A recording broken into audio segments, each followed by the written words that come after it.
জামাত ইসলামের ঘাটে নারায়ে তাকবীর, আল্লাহু আকবার।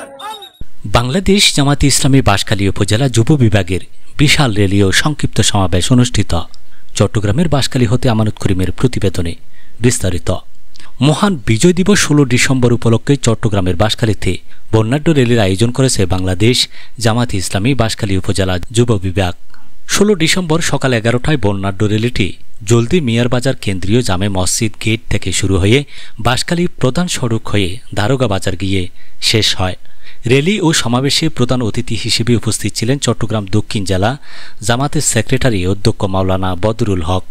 শোভাযাত্রার শেষে সংক্ষিপ্ত সমাবেশে জেলা সেক্রেটারি অধ্যক্ষ মাওলানা বদরুল হক বলেন, স্বাধীনতার মূল কথা ছিল ঐক্যবদ্ধভাবে দেশকে পরিচালনা করা, কিন্তু সেই ঐক্য বিনষ্টে আওয়ামী দুঃশাসন বাকশাল স্বৈর শাসক এদেশের মানুষের মধ্যে এক বিভেদের দেয়াল চাপিয়ে দিয়ে এই জাতিকে খণ্ড বিখণ্ড করে দিয়েছে। আমরা চাই স্বাধীনতার 54 বছরে এসে নবদিগন্তের যাত্রা শুরু হোক। তার প্রথম সূচনা হতে হবে 24-এ যারা হত্যাকাণ্ড চালিয়েছে এর মূল হোতা যারা ছিল তাদেরকে গ্রেপ্তারের মধ্য দিয়ে বিচারের মুখোমুখি করতে হবে।